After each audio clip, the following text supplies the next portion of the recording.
Hallelujah. धन्यवाद धन्यवाद धन्यवाद पिता परमेश्वर, धन्यवाद देते हैं पिता परमेश्वर, इस दिन के लिए आपका धन्यवाद करते हैं। सारा आदर महिमा हम आपको देते हैं पिता परमेश्वर। प्रार्थना करते हैं पिता परमेश्वर हर जो उपस्थित जन के लिए और पिता परमेश्वर जितना देखने वाले हैं सुनने वाले हैं पिता परमेश्वर, उन सब के लिए मैं प्रार्थना करता हूँ कि पिता परमेश्वर आज आपके अपने वचनों के द्वारा पिता परमेश्वर आज आप सबसे बातें करेंगे पिता परमेश्वर।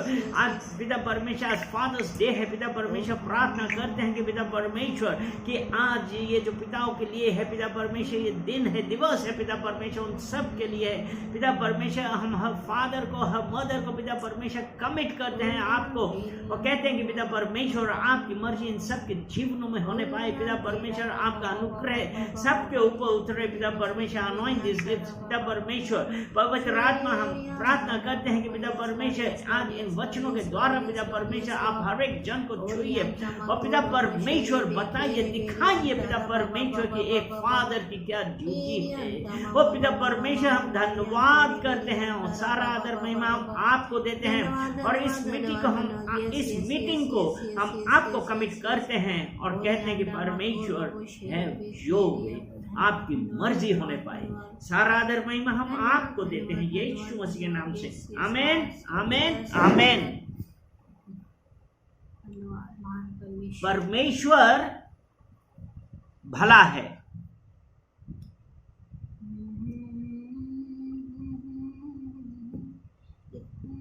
परमेश्वर भला है, परमेश्वर महान है। हम मनुष्य को अपने स्वरूप के अनुसार अपनी समानता में बनाएं। परमेश्वर भला है, इसलिए उसने कहा कि हम मनुष्य को अपने स्वरूप के अनुसार अपनी समानता में बनाएं। आज जब हमारी जो रचना हुई है, जो हम बनाए गए हैं, हम कैसे परमेश्वर के स्वरूप और समानता में बनाए गए हैं, आज उस परमेश्वर का धन्यवाद देते हैं।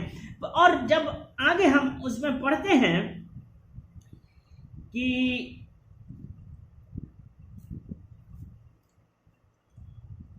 तब परमेश्वर ने मनुष्य को 27 है, तब परमेश्वर ने मनुष्य को अपने स्वरूप के अनुसार उत्पन्न किया। अपने ही स्वरूप के अनुसार परमेश्वर ने उसको उत्पन्न किया और नर और नारी करके उसने मनुष्यों की सृष्टि करी। परमेश्वर ने कैसे नर और नारी करके मनुष्यों की सृष्टि करी। और जब हम और आगे इसमें देखते हैं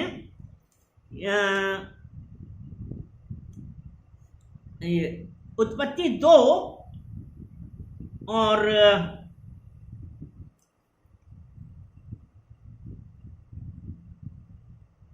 20, उत्पत्ति 2 उसका 20। अतः आदम ने सब जाति के घरेलू पशुओं और आकाश के पक्षियों और सब जाति के घरेलू पशुओं और आकाश के पक्षियों और सब जाति के बनेले पशुओं के नाम रखे, परंतु आदम के लिए कोई ऐसा सहायक ना मिला जो उससे मेल खा सके। आमीन। 21 वचन, तब यहोवा परमेश्वर ने आदम को भारी नींद में डाल दिया और जब वह सो गया तब उसने उसकी एक पसली निकालकर उसकी जगह मांस भर दिया और यहोवा परमेश्वर ने उस पसली को जो उसने आदम में से निकाली थी स्त्री बना दिया और उसको आदम के पास ले आया। उसको स्त्री बनाया और उसको आदम के पास ले आए। अब आप अगर हम इसमें गौर करें तो आप ये देखिए परमेश्वर ने क्या किया। पहले सब जानवर बनाए, फिर आदमी मनुष्य को बनाया अपने स्वरूप अपनी समानता में। और उसने जानवरों के पास तो सब थे, लेकिन मनुष्य के लिए आदमी के लिए कोई सहायक नहीं बनाया। और तब परमेश्वर ने आदम को गहरी नींद में डाल दिया, उसकी पसली में से एक पसली निकाली और स्त्री बना दिया। और यहोवा परमेश्वर ने उस पसली को जो उसने आदम में से निकाली थी स्त्री बना दिया और उसको आदम के पास ले आया। अब आप इसमें ये गौर कीजिएगा, एक चीज देखिएगा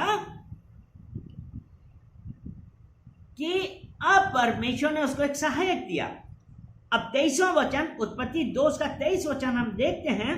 तब आदम ने कहा, अब यह मेरी हड्डियों में की हड्डी और मेरे मांस में का मांस है, इसलिए इसका नाम नारी होगा, क्योंकि यह नर में से निकाली गई है। 24 वचन, हाँ, इंपॉर्टेंट चीज, इस कारण पुरुष अपने माता पिता को छोड़कर अपनी पत्नी से मिला रहेगा। इसलिए पुरुष अपने माता पिता को छोड़कर अपनी पत्नी से मिला रहेगा। ठीक है, और वे एक ही तन बने रहेंगे। आपने देखा यहां पे परमेश्वर ने नारी की रचना करी और उसके बाद उन्होंने क्या किया कि वो अपनी पत्नी से मिला रहेगा और एक ही तन बने रहेंगे। हालेलुया। तो अब यानी कि जब एक ही तन बने रहे, उसके बाद क्या हुआ कि जब वो एक ही तन बने रहे और तो उसके बाद परमेश्वर ने कहा फलो फूलो, और फले फूले जब एक तन हुआ तब संतान हुई। आमीन। क्योंकि अगर उत्पत्ति 3 और उसका 15 पढ़ें, जब यहां परमेश्वर ने कहा कि तुम लोग एक तन रहोगे, और 3 उसका 15, और मैं तेरे और इस स्त्री के बीच में और तेरे वंश और इसके वंश के बीच में बैर उत्पन्न करूंगा। ठीक है, वो जब एक तन रहे तो यानी कि वंश हुआ, और उसके बाद 16:3 का 16 में ये कहा, फिर स्त्री से उसने कहा मैं तेरी पीड़ा को तेरे गर्भवती होने, यानी कि जब हम एक तन वो हुए, वो स्त्री गर्भवती हुई, और तब उसके बाद उसकी संतान की उत्पत्ति हुई। जब संतान की उत्पत्ति हुई, फिर उसके बाद क्या हुआ, अब यहां पे आया फादर का रोल। आमीन। और आज क्या है, आज है फादर्स डे। तो इस प्रकार ये शुरुआत का है कि परमेश्वर ने किस प्रकार आदम और हव्वा को बनाया और किस प्रकार उत्पत्ति हुई, संतान की उत्पत्ति हुई। अब जब हम और आगे आएंगे, फिर जब हम एक नए नियम में आते हैं, तो अब हमको एक ये देखना है कि परमेश्वर के बारे में संतान का क्या है। परमेश्वर ने जब हमको फादर बनाया है, तो फादर के लिए अब संतान को क्या करना है। अब इफिसियों की पत्री उसका 6वां अध्याय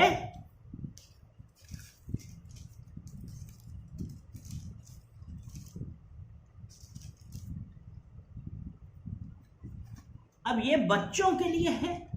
6वां अध्याय उसका 1 से लेकर 4 तक हम पढ़ते हैं, तो उसमें ऐसा लिखा है, हे बालकों प्रभु में, एफिशियंस चैप्टर 6 वर्स 1-4, हे बालकों प्रभु में अपने माता पिता के आज्ञाकारी बनो, क्योंकि यह उचित है। वर्स 2, अपनी माता और पिता का आदर कर, यह पहली आज्ञा है जिसके साथ प्रतिज्ञा भी है। वर्स 3, कि तेरा भला हो और तू धरती पर बहुत दिन जीवित रहे। 4, हे बच्चे वालों अपने बच्चों को रिस ना दिलाओ, परंतु प्रभु की शिक्षा और चेतावनी देते हुए उनका पालन पोषण करो। यानी कि यहां पे एक जो इंपॉर्टेंट चीज है कि अपने बच्चों को रिस ना दिलाओ।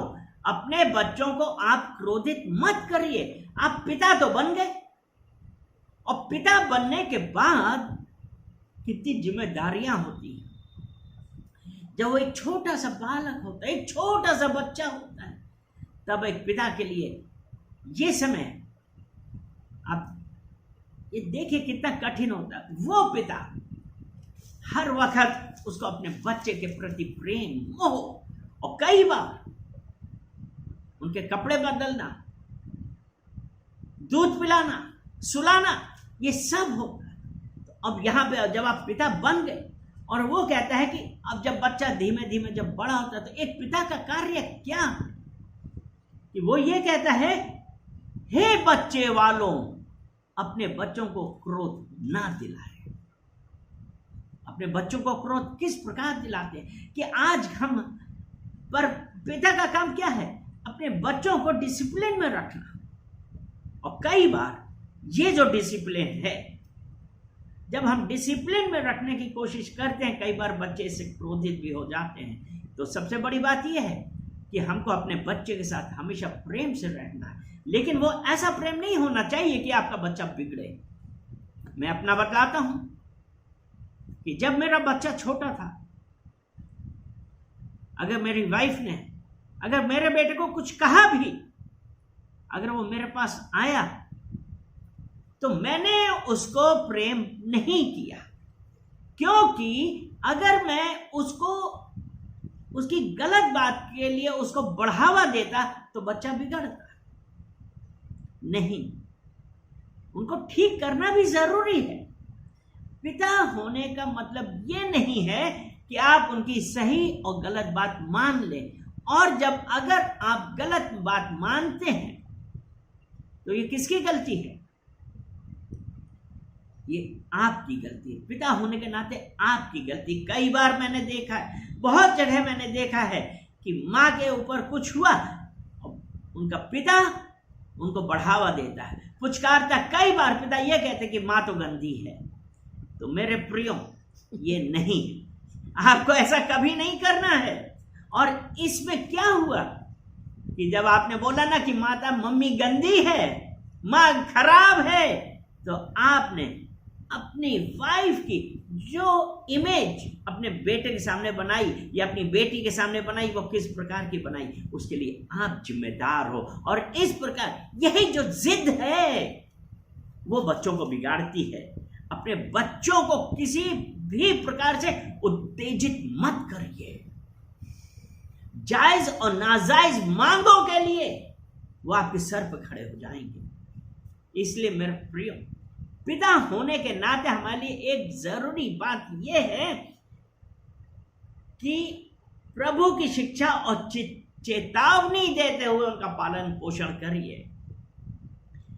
यह नहीं है कि आप उनके हर बात मान रहे, हर बात मान नहीं। पिता होने के नाते आपका फर्ज है कि आप अपने बच्चों को समझाइए। और दूसरी एक जो बात मैं आपको बताना चाहता हूं वो ये है कि आप अपने बच्चे को कभी भी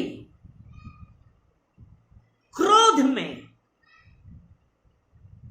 के साथ, मतलब कई बार होता है ना, एकदम से उबाल आ गया, एकदम से क्रोध आ गया और हाथ उठ गया बच्चे के ऊपर।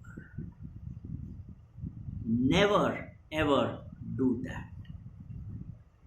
कभी भी आप इस प्रकार की गलती ना करें।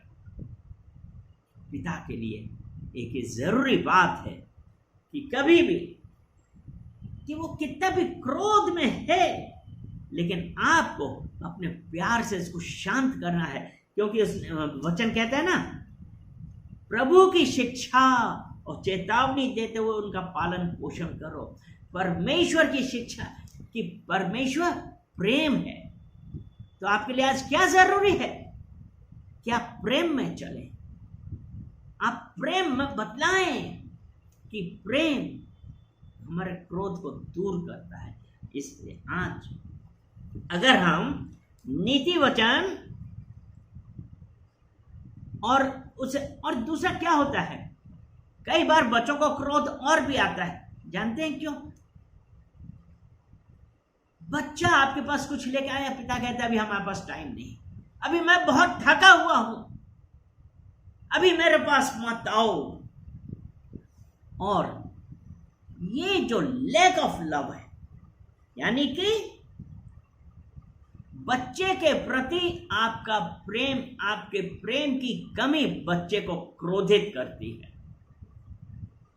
इसलिए मेरे प्रियजनों, ये जरूरी है कि आप पिता होने के नाते, या जो पिता हो रहे हैं, या जितने भी जिनके हस्बैंड्स आएंगे और वो पिता जब होंगे, तो एक जरूरी बात है, वो समझा सकते हैं कि अपने होने वाले पिताओं को और अपने हस्बैंड्स को कि देखो, पर बच्चे के ऊपर क्रोध ना कर रहे, बच्चे को समय दें। इसीलिए ये कितना जरूरी है, फैमिली टाइम, परिवार के साथ समय बिताना एक हमारी आवश्यकता है, एक जरूरत है कि हम अपने फैमिली के साथ, अपने बच्चों के साथ समय बिताएं। हालेलुया। आज जब हम अपने बच्चों के साथ समय बिताएंगे ना, बच्चों के ऊपर परिवर्तन आएगा। और वो जो हमारा लैक ऑफ लव, मतलब हमारे जो प्रेम की कमी, और प्रेम की कमी से बेटा, आपकी संतान गुस्सा होती है, क्योंकि वो बच्चा है, ही नीड्स लव, उसको प्रेम की जरूरत है। अगर हम नीति वचन प्रोवर्ब 3 और उसका 11 और 12 देखें। नीति वचन 3 उसका 11, हे मेरे पुत्र, यहोवा की शिक्षा से मुंह ना मोड़ना, और जब वे तुझे डांटे तब तू बुरा ना मानना, क्योंकि यहोवा जिससे प्रेम रखता है उसको डांटता है, जैसे कि बाप उस बेटे को जिसे वह अधिक चाहता है। हालेलुया। तो हमको क्या करना है, हमने ये अभी जो इफिसियो में पढ़ा था 6 का, उसका 4 है ना, प्रभु की शिक्षा और चेतावनी देते हुए उसका पालन पोषण करो। यानी कि आपको अपने बच्चे को, अपनी औलाद को टाइम देना है। और उसका पालन पोषण कैसा है कि ये है ना कि प्रभु की शिक्षा और चेतावनी। प्रभु की शिक्षा क्या है? हे मेरे पुत्र, यहोवा की शिक्षा से मुख ना मोड़ना, और जब वे तुझे डांटे तब तू बुरा ना मानना, क्योंकि यहोवा जिससे प्रेम रखता है उसको डांटता है, जैसे कि बाप उस बेटे को जिसे वह अधिक चाहता है। यानी कि हमारे लिए जरूरी हो गया है आज एक पिता होने के नाते कि अपनी संतान का पालन पोषण कैसे कर रहे हैं। आज जब हम ये कर रहे हैं तो अब हमारे लिए कि उसको यहोवा जिसे प्रेम रखता है उसको डांटता है। सिखाइए अपने बच्चे को, बताइए, क्योंकि अभी पढ़ा ना कि परमेश्वर के भय में परमेश्वर की शिक्षा देते हुए उसका पालन पोषण करें। अगर हम हिब्रानियों की पुस्तक हिब्रूज चैप्टर 12 और हिब्रूज चैप्टर 12 वर्स 5 से 9 तक देखते हैं। वर्स 5 से लेके 9 तक हम देखेंगे कि उसमें क्या है। उसमें ऐसा लिखा है ना, और तुम उस उपदेश को जो तुमको पुत्रों के समान दिया जाता भूल गए। हे मेरे पुत्र, प्रभु की ताड़ना को हल्की बात ना जान, और जब वह तुझे घुड़के तो साहस ना छोड़, क्योंकि प्रभु जिससे प्रेम करता है उसकी ताड़ना भी करता है, और जिसे पुत्र बना लेता है उसको कोड़े भी लगाता है। तुम दुख को ताड़ना समझकर सह लो, परमेश्वर तुम्हें पुत्र जानकर तुम्हारे साथ बर्ताव करता है। वह कौन सा पुत्र है जिसकी ताड़ना पिता नहीं करता? यदि वह ताड़ना जिसके भागी सब होते हैं तुम्हारी नहीं, तो तुम पुत्र नहीं पर व्यभिचार की संतान ठहरे। फिर जबकि हमारा इंपॉर्टेंट बात, फिर जबकि हमारे शारीरिक पिता भी हमारी ताड़ना किए करते थे और हमने उनका आदर किया, तो क्या आत्माओं के पिता के और भी अधीन न रहें, जिससे हम जीवित रहें। हालेलुया। तो परमेश्वर का वचन जो आज हमको सिखाता है वो ये है कि परमेश्वर की शिक्षाओं में जीवित रहें। इफिसियों 6:4 में वही है ना कि प्रभु की शिक्षा और चेतावनी देते हुए अपने बच्चे का पालन पोषण कर रहे हैं। हालेलुया। और एक पॉइंट है, मसीही पिता बच्चों का पालन पोषण किस प्रकार करते हैं। ब्रिंग देम अप, यानी कि आप अपने बच्चों को क्या करेंगे, आप अपने बच्चों को मसीही शिक्षा में ऊपर लेके आइए और उनका पालन पोषण मसीही की शिक्षा ही के अनुसार करिए। और मसीह की शिक्षा के अनुसार करिए। अब एक एग्जाम्पल देते हैं। आपने देखा होगा खेतों में किसान जाता है, जोतने उतने के बाद वो क्या करता है, बीज डालता है। और बीज के बाद जैसे ही छोटे छोटे कोपल पौधे निकलने लगते हैं, अब वो देखे किस प्रकार से वो किसान उनकी चिंता करता है, उनकी he starts taking care, मतलब उसका पालन पोषण, वो अपनी फसल को वो अपने बच्चे के समान रखने लगता है। वो क्या करता है, अभी कोपल है, बिल्कुल कोमल कोमल निकले हैं, और वो उनके ऊपर पानी डालना ढक देता है, पानी डालना है। और उनको भोजन, कौन सा भोजन, वो खाद डालता है। अर्थात कि जब आपकी औलाद, आपका बच्चा छोटा है, आपको क्या करना है, आप उसमें मसीही शिक्षा की, मसीही के वचनों के, मसीही के प्रेम का खाद डालिए और अपने बेटे को, और क्या करिए, अपने बेटे को उस परमेश्वर के प्रेम में बढ़ाइए, raise him up in a godly manner. अपने बच्चे को आप मसीही शिक्षा में बड़ा कीजिए। फिर वो देखिए वो बच्चा जब बड़ा होगा तो किस प्रकार का होगा, क्योंकि वो जब बच्चा बिब्लिकल तरीके से बड़ा होगा, वो परमेश्वर से भय खाने वाला होगा। और उसकी नींव कैसी होगी, गॉडली फाउंडेशन, यानी कि मसीही में उसकी नींव होगी। हालेलुया। जब हम अपने बच्चे को, अपनी संतान को परमेश्वर के वचनों पे, परमेश्वर की शिक्षाओं में बढ़ाते हैं, तो पिताओं, आज एक हमारे लिए एक सीख है कि हम अपने बच्चे को किस प्रकार से ऊपर बढ़ाएं, किस प्रकार से ऊपर करें। और बच्चे के लिए आपको समय और अटेंशन, आपको समय देना है और ध्यान देना अपने बच्चे के ऊपर, क्योंकि जब हम अपने बच्चे को समय देंगे, उसके साथ समय बिताएंगे, तभी तो हम उसको बतला सकते हैं मसीह के प्रेम के बारे में। अगर हम व्यवस्था विवरण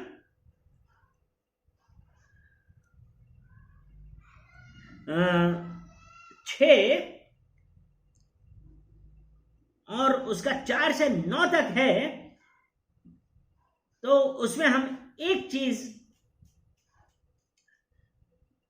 5वां वचन पढ़ते हैं, तू अपने परमेश्वर यहोवा से अपने सारे मन और सारे जीव और सारी शक्ति के साथ प्रेम रखना। 6वां वचन, और ये आज्ञाएं जो मैं आज तुझको सुनाता हूं वे तेरे मन में बनी रहें।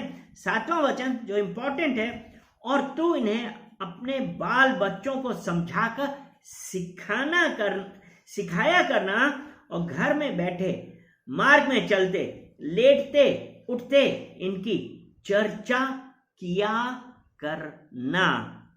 आप हे पिताओं, आपको अपने बच्चे को किस प्रकार बढ़ाना है, परमेश्वर में किस प्रकार बढ़ाना है, कि जो आज्ञाएं हैं उनके साथ क्या करना है, समझाकर सिखाया, और घर में बैठे मार्ग में चलते लेटते उठते इनकी चर्चा किया करना।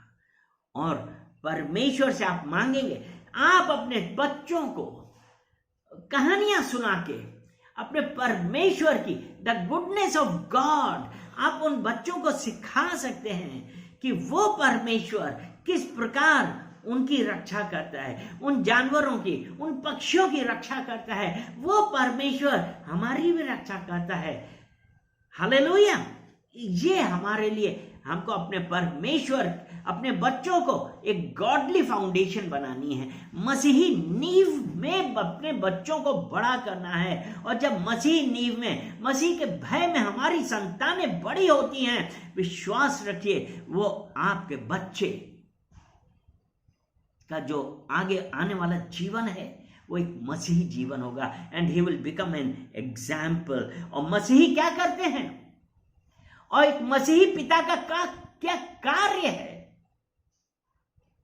मसीही पिता का जो एक और इंपॉर्टेंट बात है, वो अपने बच्चों को किस प्रकार की नसीहत देंगे। मसीही पिता के लिए जरूरी है कि वो अपने बच्चों को नसीहत दें। और वो नसीहत क्या है, जब छोटे ही हैं उसी वक्त, क्योंकि अभी जो हमने पढ़ा है ना, घर में बैठे मार्ग में चलते लेटते उठते इनकी चर्चा किया करना। और वो चर्चा क्या है, नीति वचन 1 और उसका 7वां वचन, नीति वचन 1 और उसका 7, ये कहना अपने बच्चे को सिखाना है ना, यहोवा का भय मानना, फियर गॉड। यहोवा का भय मानना बुद्धि का मूल है। अगर हम परमेश्वर से भय खाएंगे, ये बुद्धि का मूल है। हालेलुया। जब हम परमेश्वर के भय में चलते हैं, आपको अपने बच्चे को शिक्षा देनी है, फियर गॉड, परमेश्वर का भय मान, ये बुद्धि का मूल है, ये बुद्धि का प्रारंभ है। परमेश्वर का भय मान। जब हम अपने बच्चों को ये शिक्षाएं देते हैं तो हमारा बच्चा परमेश्वर के भय में चलता है। और उसके बाद आता है दूसरी, जो हमको बच्चे को एक नसीहत क्या देनी है, कि परमेश्वर से प्रेम रखो। क्या, परमेश्वर से प्रेम रखो। नीति वचन 4 उसका 1 से 4 है कि ये पहला है वचन है, हे मेरे पुत्रों, पिता की शिक्षा सुनो और समझ प्राप्त करने में मन लगाओ, क्योंकि मैंने तुमको उत्तम शिक्षा दी है, मेरी शिक्षा को ना छोड़ो। देखो, मैं भी अपने पिता का पुत्र था और माता का अकेला दुलारा था, और मेरा पिता मुझे ये कहकर सिखाता था, तेरा मन मेरे वचन पर लगा रहे, तू मेरी आज्ञाओं का पालन कर, तब जीवित रहेगा। परमेश्वर से प्रेम रखें। क्या करें, परमेश्वर से प्रेम रखना जरूरी है। आज हम उस परमेश्वर से प्रेम रखेंगे। हालेलुया। जब हम आज उस परमेश्वर का प्रेम रखें, यह एक पिता का काम है जो नसीहत देते हैं कि परमेश्वर से डरो, परमेश्वर से प्रेम करो। और तीसरा क्या है कि परमेश्वर की आज्ञा मानो, ओबे गॉड। नीति वचन 3 उसका 1 से 6 है, लेकिन पहला वचन हम पढ़ते हैं, हे मेरे पुत्र, मेरी शिक्षा को ना भूलना, अपने हृदय में मेरी आज्ञाओं को रखे रहना, और क्योंकि ऐसा करने से तेरी आयु बढ़ेगी, तू अधिक कुशल से रहेगा। कृपा और सच्चाई तुझसे अलग ना होने पाए, वरन उनको अपने गले का हार बनाना और अपनी हृदय रूपी पटिया पर लिखना। वो परमेश्वर कि जब हम परमेश्वर की आज्ञाओं को मानते हैं, इंग्लिश वाली बाइबल में लिखा है, let not mercy and truth forsake you, bind them around your neck. परमेश्वर की शिक्षा, मर्सी एंड ट्रूथ, कृपा और सच्चाई तो से अलग ना होने पाए, और उनको अपने हृदय रूपी पटिया पर लिखना, तो तू परमेश्वर और मनुष्य दोनों का अनुग्रह पाएगा, तू अति बुद्धिमान होगा। और उसके बाद जो 5वां वचन कितना इंपॉर्टेंट है, और छठा, तू अपनी समझ का सहारा ना लेना, वरन संपूर्ण मन से यहोवा पर भरोसा रखना। ओबे गॉड, परमेश्वर की आज्ञाओं को मानना। उसी, छठा वचन है, उसी को स्मरण करके सब काम करना, तब वे तेरे लिए सीधा मार्ग निकालेगा। अगर हम उस परमेश्वर के पर भय में चलते हैं, परमेश्वर के प्रेम में चलते हैं, परमेश्वर की आज्ञाओं को मानते हैं, तो उसने कहा वह तेरे लिए सीधा मार्ग निकालेगा। ये हमारे लिए आज फादर्स डे में हमारे लिए क्या जरूरी है कि हम अपने बच्चों को ये शिक्षाएं देते हैं। लेकिन मेरे प्रियो, एक पिता होने के नाते एक पिता की भी क्या रिस्पॉन्सिबिलिटी है। पिता की रिस्पॉन्सिबिलिटी है जो अभी हमने बताया, स्पिरिचुअल, यानी कि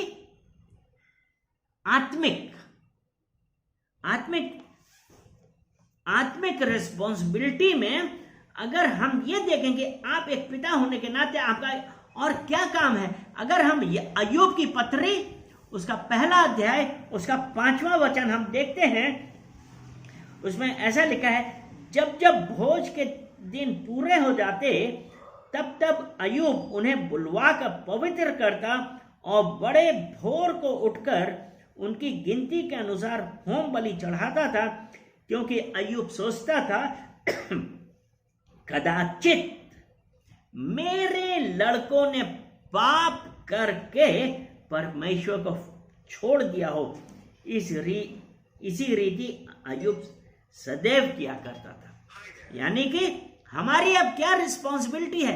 हमने सब बच्चों को समझाया, अपने बच्चों को समझाया, अपनी औलाद को समझाया, संतान को समझाया, लेकिन हमारी भी एक रिस्पॉन्सिबिलिटी है पिता होने के नाते, और वो ये है कि हम उन सब के लिए परमेश्वर से माफी मांगे और कहें पता नहीं पिता परमेश्वर, उन्होंने जाने अनजाने में कई सारे ऐसे कार्य कर दिए होंगे कि पिता परमेश्वर कि वो आपसे दूर हो गए होंगे। पिता परमेश्वर आप उनको माफ करिए, और पिता परमेश्वर वो हमको माफ करेगा। उसका दूसरी इंपॉर्टेंट बात है कि एक हमारी दूसरी रिस्पॉन्सिबिलिटी है, सोशल रिस्पॉन्सिबिलिटी। सोशल को क्या बोलते हैं? सामाजिक रिस्पॉन्सिबिलिटी क्या है? अगर देखिए, ये जो रिस्पॉन्सिबिलिटी है बहुत जरूरी है। इस रिस्पॉन्सिबिलिटी में अगर हमने बच्चों की चिंता नहीं करी, हमने अपने बच्चों को नहीं संभाला, तो बच्चे, हमको ये देखना है कि उनकी सोसाइटी क्या है, वो किस जगह मूव कर रहे हैं, कहाँ जा रहे हैं, कैसे लोगों के साथ उनकी संगति हो रही है। हमारी जरूरत है कि हमारी एक रिस्पॉन्सिबिलिटी है कि हम देखें, क्योंकि अगर वो गलत लोगों के साथ रहे तो गलत आदतें पड़ जाएंगी। अगर वो मसीही लोगों के साथ और वो जो परमेश्वर से भय खाने वाले लोगों के साथ हैं, उनके अंदर वही भय आएगा।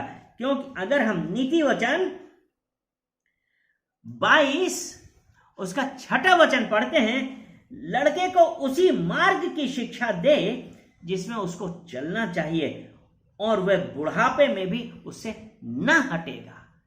तो पिताओं, हमारे लिए एक ये भी जरूरी है कि हमको क्या शिक्षा देनी है, हमको अपने बच्चों को क्या शिक्षा देनी है। हमको अपने बच्चों को ये भी शिक्षा देनी है कि उसी मार्ग की शिक्षा दे जिसमें उसको चलना चाहिए। तो मेरे मसीही पिताओं, मेरे प्रिय जनों, मैं आज फादर्स डे है, तो अभी हमने बच्चों के बारे में बताया कि अगर हमारे बच्चों, हमको उनको कैसे शिक्षा देनी है, तो अब हम आज एक मसीह पिता हैं, तो हमारे भी कुछ फर्ज हैं। और वो हमने अभी ऐसा पढ़ा था ना अय्यूब 1:5 में, कि हमको अपने बच्चों के लिए रिपेंट करना है, कि पता नहीं कि वो क्या करके आए हो, रिपेंट करना है। उसके बाद अपने बच्चों को ये शिक्षा देनी है कि वो किस मार्ग पे चले।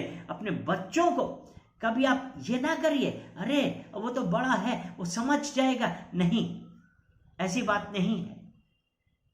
शैतान इसी फेर में रहता है कि किसको फाड़ खाए। क्योंकि अगर हमने पहला पतरस उसके 5 और 8 में पढ़ा है, पहला पतरस 5वां अध्याय 1 पीटर 5 और 8, 1 पीटर चैप्टर 5 वर्स 8, उसमें यह है ना, सचेत हो, जागते रहो।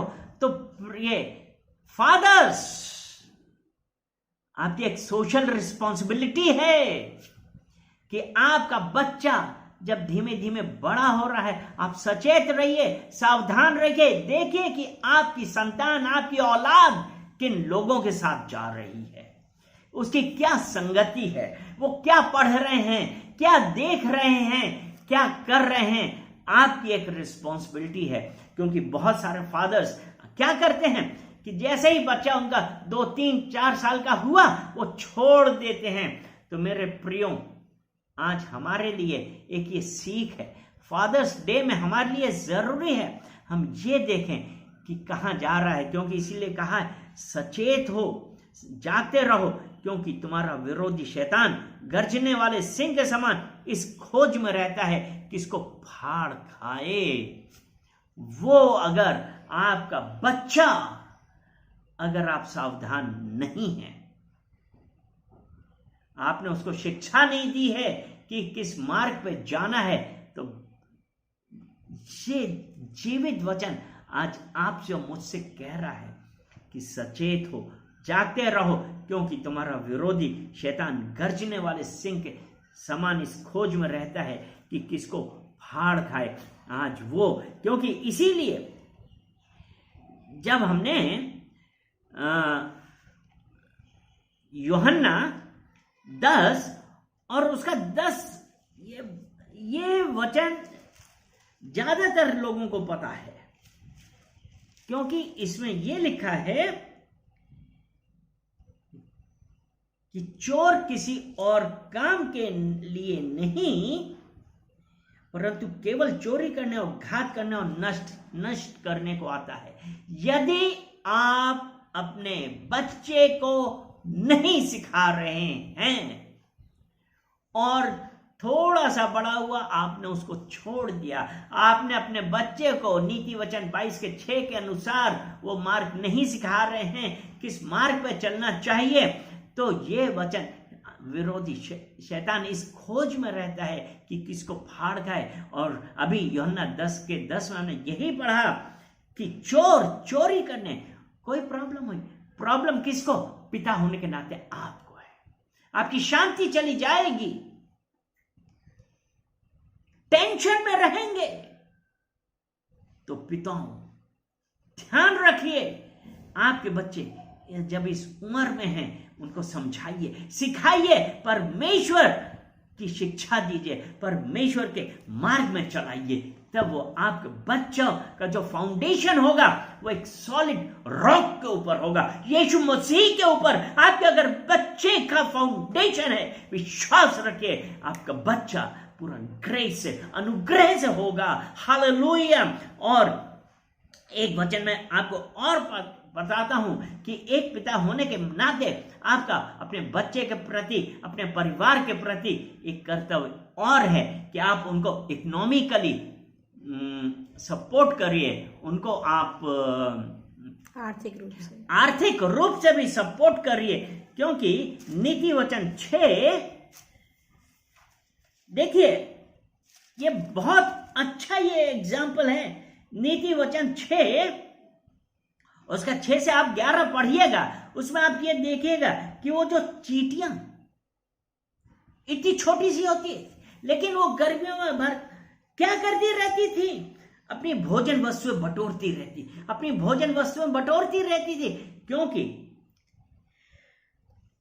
इसलिए कि जब बरसात आए, जाड़ा, जब चींटी नहीं निकलती है, तो वो जो जमा हुआ उनका धन है, यानी कि उनका जो भोजन है वो उनके काम आए। हालेलुया। तो आप पिता होने के नाते आपका भी यही कर्तव्य है कि आप अपने बच्चों के लिए, अपने परिवार के लिए आर्थिक रूप से मजबूत बनिए, बचत कीजिए, बचाइए। अगर हम पहला तीमुथियुस 5 और उसका 8 वचन पढ़ते हैं, पहला तीमुथियुस 5 और उसका 8 वचन है, पर यदि कोई अपनों की और निज करके अपने घराने की चिंता ना करे तो वह विश्वास से मुकर गया है और अविश्वासी से भी बुरा बन गया है। अब विश्वास से मुकर के, यानी कि वो यीशु मसीह के यहोवा के विश्वास से मुकर गया, जबकि यहोवा ने कहा है, फिलिपियंस 4:19 में कहा है कि my God shall supply all my needs. वो परमेश्वर, अगर हमको विश्वास है कि वो यहोवा हमारी हर जरूरत पूरी करेगा, तो विश्वास करिए वो करेगा। लेकिन अगर हमारे पास विश्वास नहीं है, हम परमेश्वर की आज्ञाओं पे नहीं चल रहे हैं, तो हमारी जो स्थिति होगी वो एक अविश्वासी से भी बुरी होगी। तो मेरे प्रियो, आज हमारे लिए टाइम है कि आज जब हम फादर्स डे में है, तो हम इन वचनों के द्वारा कुछ सीखें और एक उत्तम पिता बने। जिस प्रकार यीशु मसीह ने हमसे प्रेम किया, पिता परमेश्वर ने हमसे प्रेम किया, उसी प्रकार हे इस धरती के पिताओं, हमारा यह फर्ज है कि हम अपने बच्चों का लिए, अपने परिवार के लिए एक एग्जाम्पल बने। Hallelujah, hallelujah, hallelujah. चलिए प्रार्थना करते हैं। धन्यवाद, धन्यवाद, धन्यवाद पिता परमेश्वर, हम आपका धन्यवाद करते हैं, सारा आदर महिमा हम आपको देते हैं पिता परमेश्वर। इन वचनों के द्वारा पिता परमेश्वर आज आपने हर पिता से, होने वाले पिता से भी बातें करिए पिता परमेश्वर। प्रार्थना करते हैं कि पिता परमेश्वर इन वचनों के अनुसार पिता परमेश्वर जिसने सुना है, पिता परमेश्वर उनके मन में ये अंदर ये बैठे कि पिता का प्रेम उनको हर द गॉड ऑफ लव उनको हर चीज से मुक्त करता है। कि हमारा परमेश्वर से प्रेम है तो मुझे पता है कि परमेश्वर मेरी हर जरूरत पूरी करेगा। पिता परमेश्वर, हम धन्यवाद देते हैं हर पिता को, और हर होने वाले पिता के लिए भी हम पिता परमेश्वर प्रार्थना करते हैं कि पिता परमेश्वर आप उनको छुइए, और पिता परमेश्वर इन वचनों के द्वारा पिता परमेश्वर उनके जीवन में एक नई जागृति लाइए। धन्यवाद करते हैं, सारा आदर महिमा हम आपको देते हैं, और प्रत्येक जन को हम आपको कमिट करते हैं यीशु मसीह के नाम से। आमीन।